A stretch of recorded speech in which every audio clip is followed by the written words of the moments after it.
Драги пријатели и соработници, добредојдовте. Уметноста е крвотокот на социјалното битизување, што на еден или друг начин го пронаоѓа својот пат до публиката, го возбудува духовниот амбиент на општеството, го облагородува и му дава смисла. Особено во услови кога обичниот човек потоне во мисли поради секојдневни баналности, консумирањето уметност го доживува како волнено напорна активност. За наша среќа, уметниците како слободни духови обстојуваат во својата творечка димензија и успеваат да ја размрдаат летаргијата, неретко и да восхитат. Благодарение на Транзем, естетската жетна Струмичани е будна и неколку пати во годината ни приредува вистински празници на душата. Соработката меѓу НУ Завод и музеј Струмица и Транзем е убав пример на взаимно поврзување на институциите од културата со создателите на истата. Така галерискиот простор во Завод и музеј, благодарение на работата на Транзем, оживеа преку делата на Бранко Кончалиев, пошто следуваше изложбата Несовршен простор, за да заокружиме со вечерашната артерија. Привилегија да се застане пред вас и самоуверено да се држи реч, знаејќи дека изложените дела поминале низ естетското сито на Транзем. Пред нас се најновите дела на 4 млади во години, но зрели во изразот уметници.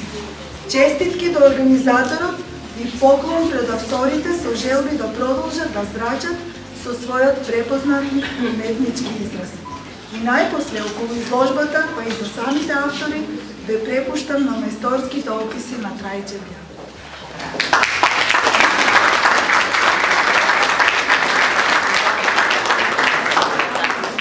Благодарам. Пред да го кажам, односно да го прочитам тоа што го срочив, го напишав за моите драги пријатели, уметници Љупка Василева, односно Галацка Василев, Никола Пијаманов, Ване Косуранов и Маријан Зингаров. Морам да напоменам една работа која што не е присутна во овој текст, а текстот ќе зборува конкретно за делата. Тоа дека другорувањето со нив почна всушност преку ликовната уметност. Најпрви со Ване Костуранов бевме заедно дел од нешто што нашиот професор по ликовна уметност, кој што вечерва е овде, Ниче Василев, го почна како априлски ликовни средби за талентираните средношколци, ученици од струмичките средни училишта. Таа дружба е веќе од некаде почетокот на 90-тите па се до денес трае и сигурен сум дека ќе продолжи. Да не долужам премногу околу приватните работи, да преминам на она околу кое што вечерва сме собрани.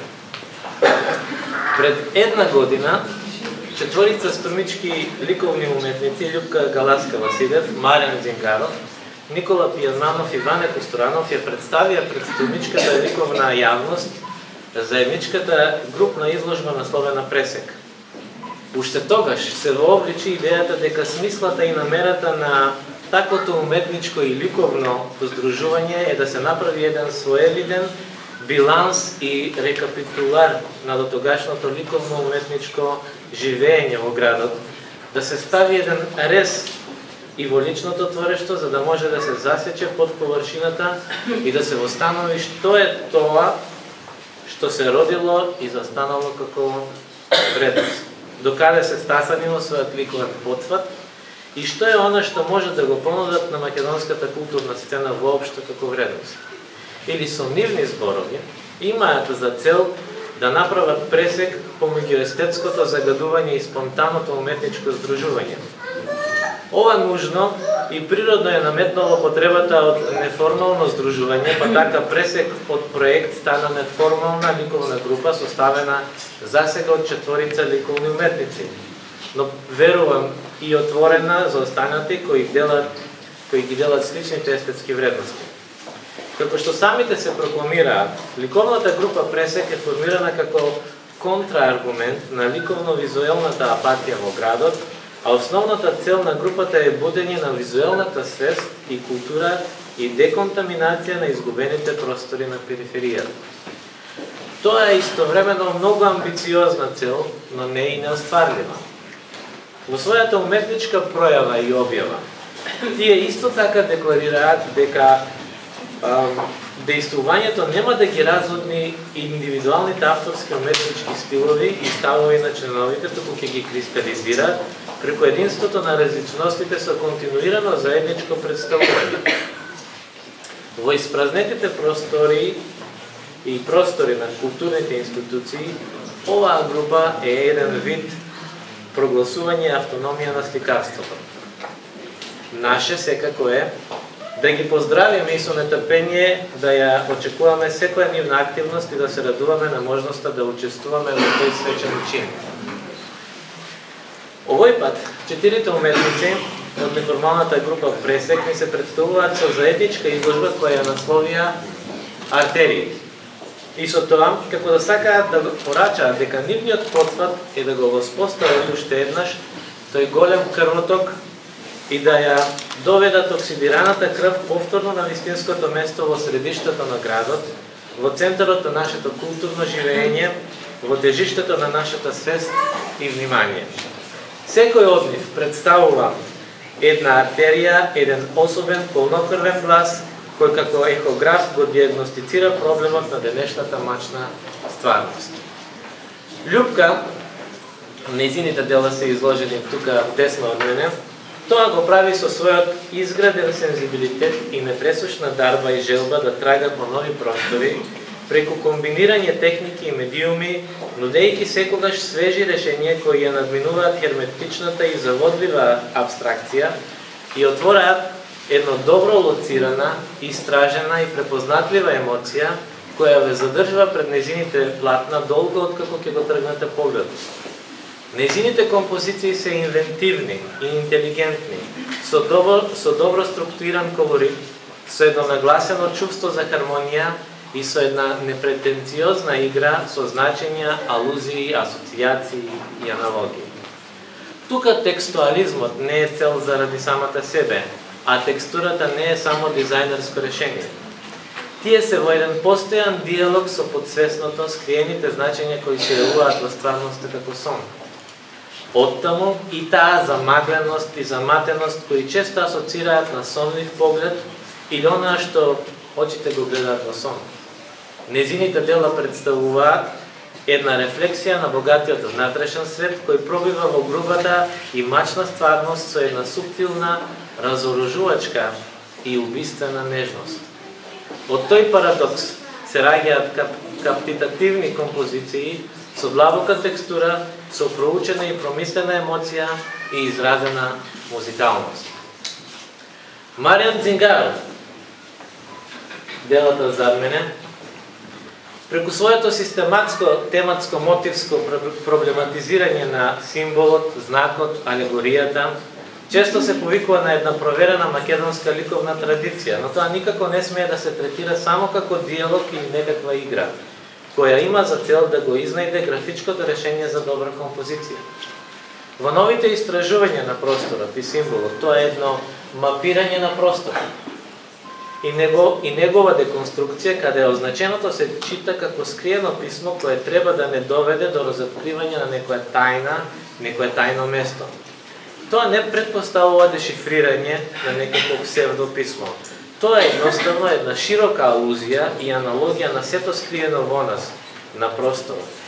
Крстот, кој го носиме со нас и во нас, тоа е дом, гробје, пат. Таму се закопани и истовремено откопани сите значења, таму треба да се пронајде сето скриено богатство. Платната на Дзингаров и платната на Пијанманов, изложени едни до други, се во еден своевиден диалог и се надоврзуваат не само на планот на колоритот, туку и на планот на значењата. Ако платната на Пијанманов се еден вид реконструкција на едно безмалку лирско, атемпорално време, но не и анисториско и лишено од вонликовни референции, платната на Дзингаров се еден вид интуитивна деконструкција на тој конструкт, една декомпозиција, каде симетријата е всушност во полза на идејата за исчезнувањето и смртта. Никола Пијанманов во своите слики континуирано отвора едно оригинално ликовно читање на вонликовните појави и теми, ако воопшто има така. Заробува неговото проникливо задлабочување во религиско, филозофско, историско, хуманистичките феномени, познавањето на христијанската символика, филозофската запрашаност, историската перспектива, хуманизмот и познавањето на човечката душа. Неговите дела се книги што се читаат гледајки. Тој е во еден непрекинат диалог со големите теми и идеи. Тоа е воедно и еден монолог на внатрешните борби и конфликти на секој уметник, на потрагата по изнаоѓање средишна точка која ќе се појави како морална вертикала и неприкосновена вредност. Етичките прашања се вечна тема во ова сликарство, но тоа се прави без морализирање, туку преку истекнување на возвишеноста и трагизмот на херојството на анонимниот јунак или на општо познатиот јунак, кој ја бара и страда по својата анонимна болка.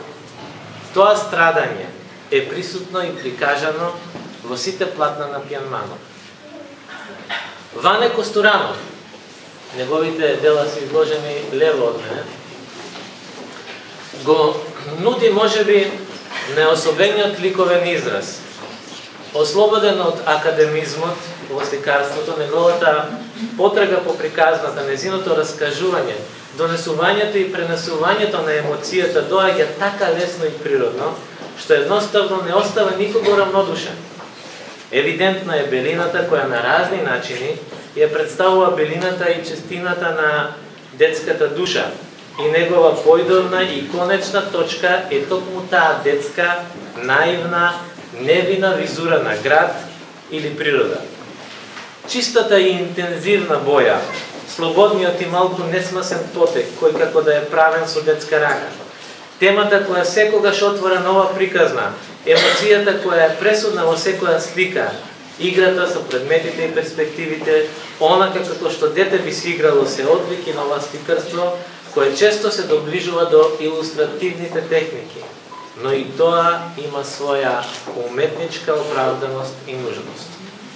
Со овој циклус дела, Костуранов се прикажува и како прониклив наблюдувач на нашата недефинирана, неизградена и неартикулирана стварност, каде нашите лични неадекватности и каприци ја загадуваат таа белина и чиста детска наивност, каде телесното го пополнува и доминира просторот и каде парадоксалните и контрадикторни ситуации, толку вистинско реални, го вадат фройдовското во нас на површина преку нашата обсценост, неумереност, екзибиционизам и пред се преку нашата нескротена сексуалност која е израз на нашата виталност. Секој град е жив организам кој секогаш пулсира во ритмот на своето срце. Како и со многу други нешта, некако во магла и под превес, срцето на градот, неговото средиште и тежиште парадоксално станало негова периферија. Таа операција се случувала долго и темелно и не без наше учество, па затоа сега не можеме да се препознаеме ни себе си во огледалото, оти долго не сме се погледнале во очи, камо ли да го препознаеме градот во кој сме созревали. Тоа созревање нужно било еден без друг, градот без своето срце, срцето без својот град. Така создадовме град со историја, но без минато. Како да се преповрзе повторно тој голем крвоток и да се донесе оксидираната крв до органите, организмот да живне, телото да се подигне од болната постела, жилите да набрекнат, срцето да оживее. Овие 4 уметници се чини го даваат одговорот. Не треба да се бара подалеку од себе, од градот, од своето тело и својата душа. Треба само да се ослободат креативните енергии да протечат по артериите на тој наш градски и вселенски крвоток. Во сликите на овие 4 уметници, тоа сме ние, нашите скриени и јавни копнежи, мечти, желби, стравови, ставови и алтер ега. Заедничко за сите нив четворица е што не се откажуваат од традиционалниот медиум и не се упатени како огромното мнозинство уметници кон дематериализација на уметноста, кои наместо нудени уметности нудат нејзината мрша во вид на концепти. Сите четворица има многу што да понудат и сите имаат своја идеја, но не робуваат на никакви концепти. Тие се новото антитело кое го уништува опасниот антиген, што ја има инфицирано нашата крв и поради кој не успеваме да ја видиме убавината што се создава, убавината која ни е дадена, убавината која ја раѓа секој град со срце. Треба да им се честита за тоа.